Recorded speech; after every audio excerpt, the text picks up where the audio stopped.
The first time I heard about Western Sahara was when I got invited to the film festival, which is one of the big reasons why I came, actually, because it's I feel like I'm a pretty aware person. Like, I look at the news, I follow a lot of news channels on Twitter. I'm interested in what, the current affairs in the world. This is the type of thing that I would know about. So the fact that I didn't know about it was like, what? I have to go. Where? Yes. I try not to have expectations when I go somewhere, because they're often wrong, and but I did see the documentary made by Javier Bardem, and I read a lot of the articles that the festival sent me, some by Stefan, some by other activists and people that are trying to, make some noise. But I don't think anything could have prepared me for the overwhelming experience that this has been. The best is the people, and not just the Sahrawis, like everyone involved in the festival, the people that have come as well. I've made some really amazing connections with people that are so interesting and surprising, and give me hope for humanity as a whole. That there's such amazing people in the world. It's really a really fantastic and magical collection of people, and the family that we're staying with.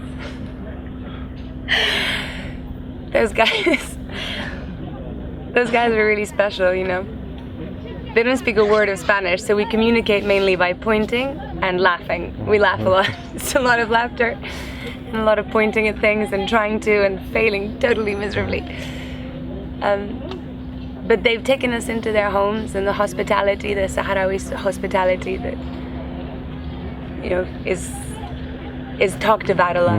And everything is true, every single bit. They will give you everything. A lot of people that are in my industry think that politics and activism and art shouldn't mix. I think that's stupid, personally. I respect that they want to do that, that's fine, but I don't understand the logic of that. If you have a voice, you need to use it for the things that you're passionate about. If it's green beans, then it's green beans. If it's political, it's political. Like, why separate? This is your passion,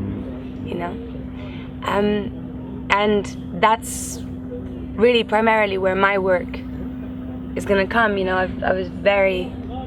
I was invited here, and I've been treated so well.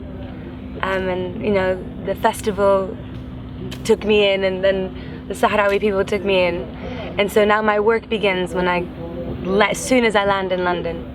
And I've got friends that are much more famous than me, much more talked about than me, that could have much more of a voice. And I know a few already that are gonna love the experience of coming here and being a part of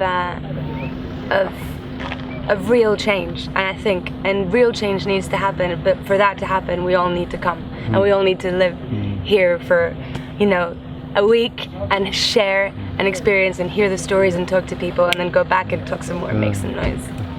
Well, telling stories is the way that human beings have learned to live from the beginning. I wasn't there, but I think that the first man would have told stories.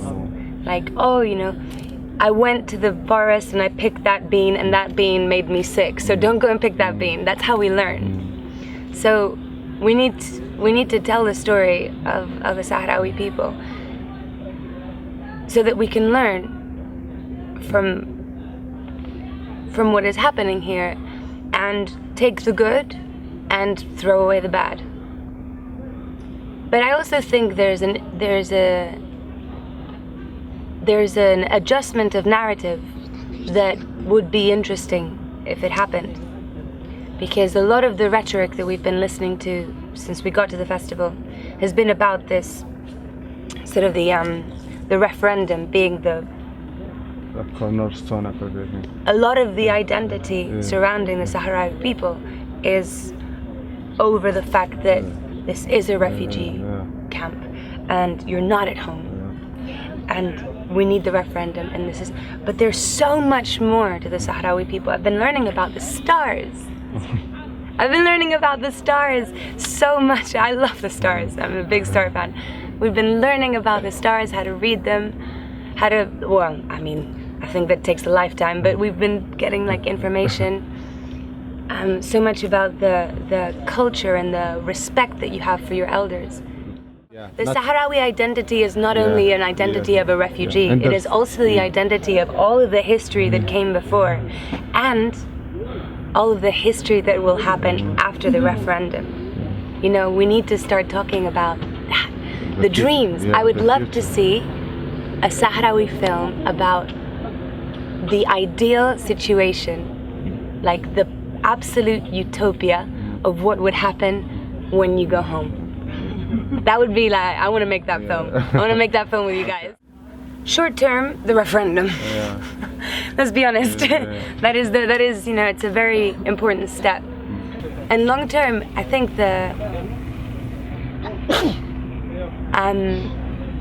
just happiness and freedom, and really understanding that everything is a process. That utopia is very far away for us all as mankind.